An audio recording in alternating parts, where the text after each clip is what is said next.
जो पिछले कुछ समय से मुझे कह रहे थे कि राघव आप नीट के इशू पर कब बोलोगे, आपको हम सुनना चाहते हैं। मैं बड़ी हम्बली कहना चाहता हूं सर, जब मैं ऑपोजिशन में बैठता था तब सवाल मेरा हथियार था। आज मैं ट्रेजरी बेंचेस पर बैठता हूं, आज सोल्यूशन मेरी जिम्मेदारी है।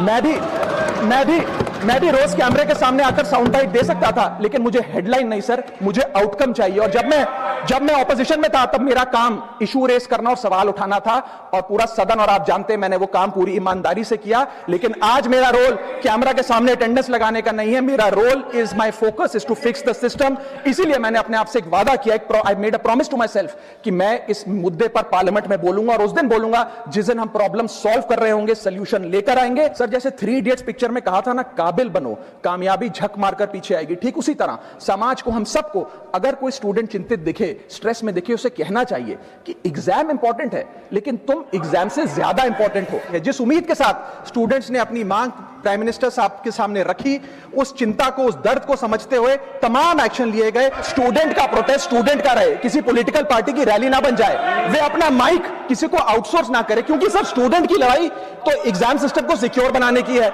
नेताओं की लड़ाई अपनी सोशल मीडिया रीच बढ़ाने की है। सर जब पॉलिटिकल लीडर्स प्रोटेस्ट के टाइम पर बैरिकेड के आगे स्टूडेंट को भेज खुद कैमरे की सेफ साइड पे रहें, तो उनसे पूछिए कि रिस्क मेरा और रील तुम्हारी, ये पार्टनरशिप कैसी सर? जो पॉलिटिकल पार्टी के अपने खुद के फ्यूचर का आता पता नहीं, वो स्टूडेंट के फ्यूचर की क्या लड़ाई लड़ेगी सर? स्टूडेंट्स को जस्टिस चाहिए, पॉलिटिकल पार्टी को footage.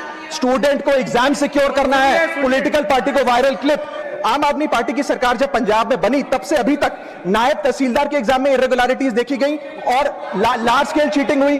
Punjab state education board में 12वीं क्लास का इंग्लिश का पेपर लीक हुआ, पीएसटीईटी स्कूल टीचर रिक्रूटमेंट का एग्जाम का पेपर लीक हुआ, पीएसएसबी के ग्रुप ऑफिसर के रिक्रूटमेंट का एग्जाम लीक हुआ, एग्रीकल्चरल डेवलपमेंट ऑफिसर के रिक्रूटमेंट का एग्जाम लीक हुआ, और एक्साइज और टैक्सेशन इंस्पेक्टर की रिक्रूटमेंट की मेरिट की लिस्ट जब आई तो उसमें फर्जी नाम डाल के जारी कर दिया गया। सर 22 लाख बच्चे, रोज 18 घंटे की मेहनत, 3 घंटे का एग्जाम, लेकिन एक कैमरा फोन, व्हाट्सएप पर एक मैसेज, टेलीग्राम पर एक पीडीएफ, रात 2 बजे पेपर लीक, सब खत्म, स्टूडेंट की सारी मेहनत बर्बाद। सर पेपर लीक जैसी सीरियस बीमारी का परमानेंट इलाज करना होगा। जैसे कैंसर का इलाज क्रोसिन खिलाकर नहीं किया जा सकता, ठीक वैसे ही पेपर लीक जैसी प्रॉब्लम का इलाज मीडिया साउंड बाइट से नहीं, बल्कि इंस्टीट्यूशनल सॉल्यूशन से होगा, जो आज हमारी सरकार इस बिल के माध्यम से करने जा रही है, by introducing India's first ever anti paper leak framework. सबसे पहले मैं नीट के स्टूडेंट्स को कुछ कहना चाहूंगा, आपका गुस्सा जस्टिफाइड है, आपकी पेन रियल है, और आपको एग्जामिनेशन सिस्टम से जो कंप्लेंट है वो कंप्लेंट भी जेन्युइन है। Your voice matters. और जब आपने अपनी चिंता व्यक्त करी, अपना दर्द बताया, when you demanded, the honourable prime minister heard that demand, not just as a prime minister but also as a guardian, परिवार के मुखिया की तरह उस बात को सुना। Students demanded, government acted, historic decisions taken, systems changed. Sir जब एक स्टूडेंट नीट जैसे पब्लिक एग्जाम की प्रिपरेशन करता है, तब वो अकेला तैयारी नहीं करता, उसका पूरा परिवार प्रिपरेशन करता है। मां अपनी छोटी छोटी जरूरतें रोक देती है, घर का बजट कम करती है, पिता फैमिली की सेविंग्स को कोचिंग फीस, रेंट और टेस्ट सीरीज पे खर्च करता है, फैमिलीज को लोन तक लेना पड़ता है, और स्टूडेंट खुद कोटा, जयपुर, चंडीगढ़, दिल्ली, पटना जैसे शहरों में जाकर घर से दूर रहता है, दिन में 18 घंटे पढ़ता है, रात 2 बजे तक पढ़ाई करता है, और फिर अलार्म लगाकर सुबह 5 बजे क्लासेस के लिए उठ जाता है। परिवार से दूर, कोई सोशल लाइफ नहीं, कोई त्योहार फेस्टिवल नहीं, सोशल मीडिया, फ्रेंड से दूर, और अपनी स्लीप और अपनी हेल्थ से भी कॉम्प्रोमाइज करता है, क्योंकि उसे पता है कि जब वो पेपर लिखेगा तो सिर्फ पेपर नहीं, अपनी फैमिली के लिए एक बेटर फ्यूचर लिखने जा रहा है। फिर एक दिन एग्जाम की तारीख पर उसे पता लगता है कि 3 साल से वो जिस पेपर की तैयारी कर रहा था, वो पेपर किसी ने पहले ही पैसे देकर हासिल कर लिया, पेपर लीक हो गया।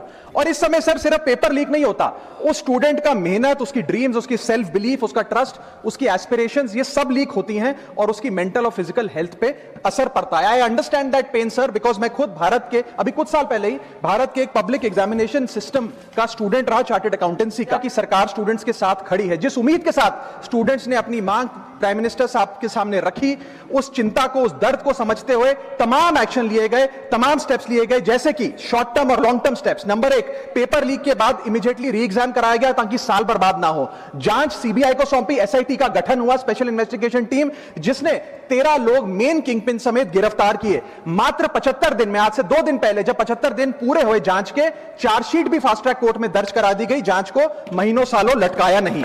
47 नेशनल टेस्टिंग एजेंसी के ऑफिसर्स को शंट आउट किया गया, एजुकेशन सेक्रेटरी का तबादला हुआ, यहां तक कि मॉरल ग्राउंड्स पे हमारे ऑनरेबल होम एजुकेशन मिनिस्टर ने इस्तीफा तक दिया और स्टूडेंट प्रोटेस्टर्स के खिलाफ जो केसेस थे उन्हें विड्रॉ किया गया। बेरीड फैमिलीज जिसके अपने किसी घर के बच्चे को, किसी स्टूडेंट को खो दिया, उसको कॉम्पनसेशन दी जा रही है। एग्जाम सिक्योरिटी प्रोटोकॉल्स को स्ट्रेंथन किया जा रहा है और अगली बार से यह नीट का पेपर ओएमआर शीट से नहीं बल्कि फुल्ली कंप्यूटर बेस्ड टेस्टिंग से कराया जाएगा ताकि remotest chance of paper leak भी एलिमिनेट कर दिया जाए। इसी के साथ साथ सरकार ने एक हाई पावर टास्क फोर्स का गठन किया है जो फर्दर रिफॉर्म्स अंडरटेक करेगी कि भारत के पब्लिक एग्जामिनेशन सिस्टम की इंटेग्रिटी को कैसे प्रिजर्व और प्रोटेक्ट किया जाए, और इसमें इंडिया के मोस्ट अक्लेम्ड एक्सपर्ट्स जैसे कि नंदन नीलकनी साहब को समिति में डाला गया है। इसी के साथ साथ डेटरेंस क्रिएट करने के लिए, अपराधी के मन में खौफ पैदा करने के लिए एक ऐसा कानून लेकर आज सरकार सदन में आई है जिसके पास होने के बाद कोई अपराधी सपने में भी यदि पेपर लीक करने का सोचेगा तो उसकी रूह कांप जाएगी।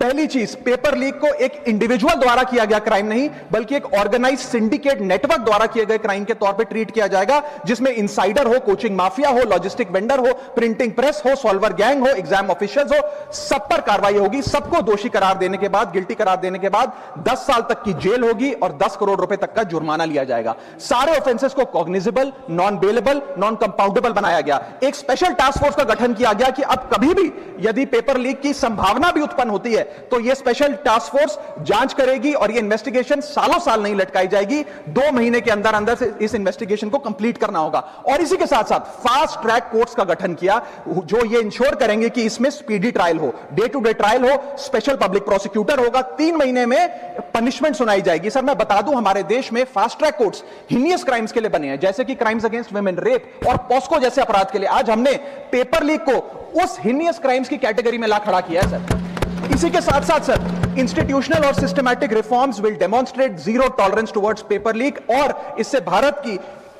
इंडियन पब्लिक एग्जामिनेशन सिस्टम की इंटेग्रिटी को हम प्रिजर्व और प्रोटेक्ट कर पाएंगे। सर इसी के साथ साथ पेपर लीक किसी एक पार्टी का, किसी एक सरकार का ऑफिसर या मिनिस्ट्री की देन नहीं है और ये कोई 2026 का फिनोमेना भी नहीं है सर।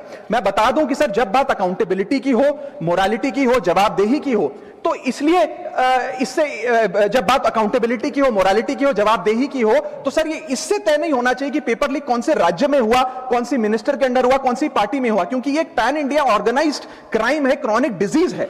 मैं ये बात इसलिए कह रहा हूं क्योंकि 19 जुलाई 2026 को, आज से मात्र 10 दिन पहले, पंजाब के अंदर एक फार्मेसी ऑफिसर रिक्रूटमेंट का एग्जाम हुआ। उसमें मैसिव इरेगुलरिटीज देखी गई, ब्लूटूथ डिवाइसेस के माध्यम से लाइव चीटिंग चल रही थी और चीटिंग सिंडिकेट वो चीटिंग फैसिलिटेट कराने के लिए 13-13 लाख रुपए का रेट चार्ज कर रहा था। यही नहीं सर, आम आदमी पार्टी की सरकार जब पंजाब में बनी तब से अभी तक नायब तहसीलदार के एग्जाम में इरेगुलरिटीज देखी गई और लार्ज स्केल चीटिंग हुई। पंजाब स्टेट एजुकेशन बोर्ड में 12वीं क्लास का इंग्लिश का पेपर लीक हुआ, पीएसटीटी स्कूल टीचर रिक्रूटमेंट का एग्जाम का पेपर लीक हुआ, पीएसबी के ग्रुप ऑफिसर के रिक्रूटमेंट का एग्जाम लीक हुआ, एग्रीकल्चरल डेवलपमेंट ऑफिसर के रिक्रूटमेंट का एग्जाम लीक हुआ और एक्साइज और टैक्सेशन इंस्पेक्टर की रिक्रूटमेंट की मेरिट की लिस्ट जब आई तो उसमें फर्जी नाम डाल के जारी कर दिया गया। सर मैं एक बात कहना चाहता हूं सर, पॉलिटिकल मेमोरी सिलेक्टिव हो सकती है, पब्लिक रिकॉर्ड सिलेक्टिव नहीं हो सकता। अगर नेशनल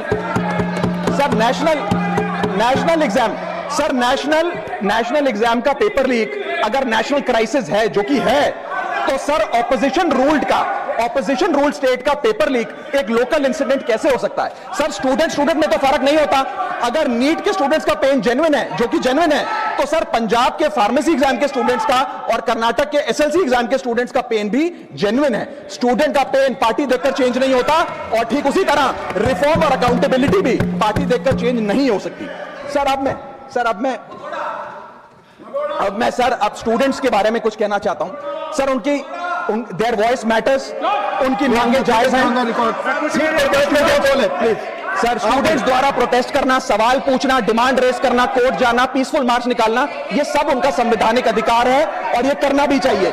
लेकिन सर स्टूडेंट का प्रोटेस्ट स्टूडेंट का रहे, किसी पॉलिटिकल पार्टी की रैली ना बन जाए, वे अपना माइक किसी को आउटसोर्स ना करे, क्योंकि सर स्टूडेंट की लड़ाई तो एग्जाम सिस्टम को सिक्योर बनाने की है, नेताओं की लड़ाई अपनी सोशल मीडिया रीच बढ़ाने की है। सर जब पॉलिटिकल लीडर्स प्रोटेस्ट के टाइम पर बैरिकेड के आगे स्टूडेंट को भेज खुद कैमरे की सेफ साइड पे रहें, तो उनसे पूछिए कि रिस्क मेरा और रील तुम्हारी, ये पार्टनरशिप कैसी? सर स्टूडेंट का मूवमेंट स्टूडेंट के फ्यूचर के लिए है, किसी फ्लॉप पॉलिटिकल पार्टी के कमबैक के लिए नहीं है सर। और जो पॉलिटिकल पार्टी के अपने खुद के फ्यूचर का आता पता नहीं, वो स्टूडेंट के फ्यूचर की क्या लड़ाई लड़ेगी सर। स्टूडेंट्स को जस्टिस चाहिए, पॉलिटिकल पार्टी को फुटेज। स्टूडेंट को एग्जाम सिक्योर करना है, पॉलिटिकल पार्टी को viral clip.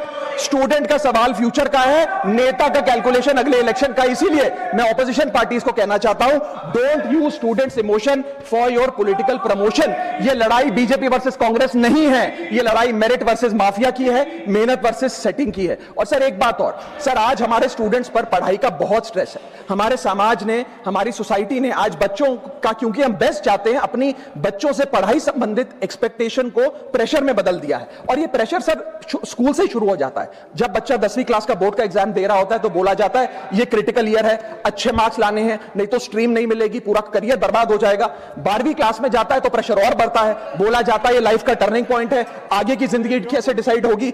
JEE, NEET, CUET, तमाम एंट्रेंस एग्जाम की तैयारी का प्रेशर अलग। और सर जब कॉलेज पहुंचता है तो एक अलग ही लेवल का प्रेशर होता है। उसको बोला जाता है सीजीपीए ठीक रखो वरना प्लेसमेंट नहीं मिलेगी। ये पूरी लाइफ का सवाल है, करियर का सवाल है। हर स्टेज पर प्रेशर का सिलेबस बढ़ता जाता है। और ओवरऑल सर इंडिया में कंपटीशन बहुत फास्ट स्पीड पे बढ़ रहा है, लेकिन उसी के साथ साथ कंपैरिजन भी बहुत फास्ट स्पीड पे बढ़ रहा है। सबसे पहले जब बच्चा स्कूल जाता है तो अपने स्कूलमेट्स, क्लासमेट से कंपैरिजन होता है। कोचिंग सेंटर जाता है तो वहां कोचिंग सेंटर के स्टूडेंट से कंपैरिजन होता है। ऑल इंडिया रैंकर से कंपैरिजन होता है। घर आता है तो पड़ोसी और रिश्तेदारों के बच्चों से कंपैरिजन होता है। ये कंपैरिजन मोटिवेशन नहीं सर, प्रेशर और स्ट्रेस में बदलता जा रहा है। सर जैसे 3 इडियट्स पिक्चर में कहा था ना, काबिल बनो, कामयाबी झक मारकर पीछे आएगी, ठीक उसी तरह समाज को, हम सबको, अगर कोई स्टूडेंट चिंतित दिखे, स्ट्रेस में दिखे, उसे कहना चाहिए कि एग्जाम इंपॉर्टेंट है लेकिन तुम एग्जाम से ज्यादा इंपॉर्टेंट हो सर। क्योंकि घर स्टूडेंट का सेफ स्पेस होना चाहिए सर, दूसरा एग्जाम सेंटर नहीं। और एक रैंक रिजल्ट डिसाइड कर सकती है बच्चे का, उसका फ्यूचर नहीं, वैल्यू नहीं, उसकी पूरी जिंदगी नहीं। और अंत में sir, I just take 1 more minute sir, अंत में मैं अपने वेल विशर्स को भी कुछ कहना चाहूंगा, जो पिछले कुछ समय से मुझे कह रहे थे कि राघव आप नीट के इशू पर कब बोलोगे, आपको हम सुनना चाहते हैं। मैं बड़ी हम्बली कहना चाहता हूं सर, जब मैं ऑपोजिशन में बैठता था तब सवाल मेरा हथियार था, आज मैं ट्रेजरी बेंचेस पर बैठता हूं, आज सोल्यूशन मेरी जिम्मेदारी है। मैं भी रोज कैमरे के सामने आकर साउंड बाइट दे सकता था, लेकिन मुझे हेडलाइन नहीं सर, मुझे आउटकम चाहिए। और जब मैं ऑपोजिशन में था तब मेरा काम इशू रेस करना और सवाल उठाना था, और पूरा सदन, और आप जानते हैं मैंने वो काम पूरी ईमानदारी से किया। लेकिन आज मेरा रोल कैमरा के सामने अटेंडेंस लगाने का नहीं है, मेरा role is, my focus is to fix the system. इसीलिए मैंने अपने आप से एक वादा किया, I made a promise to myself कि मैं इस मुद्दे पर पार्लियामेंट में बोलूंगा, और उस दिन बोलूंगा जिस दिन हम प्रॉब्लम सॉल्व कर रहे होंगे, सोल्यूशन लेकर आएंगे, when the system is getting fixed. And today is that historic day when the system is getting fixed. और सर बिकॉज आज जो रिफॉर्म्स हम लेकर आए हैं, जो सरकार सदन में लेकर आई है, वो इतने जरूरी हैं क्योंकि इन रिफॉर्म से सिस्टम और मजबूत होगा, पेपर और सिक्योर होगा, एग्जाम फेयर होगा, मेरिट का सम्मान होगा, माफिया जेल में होगा, सरकार पहरेदार होगी, कार्रवाई दमदार होगी, स्टूडेंट्स की जीत होगी, माफिया की हार होगी। जय हिंद।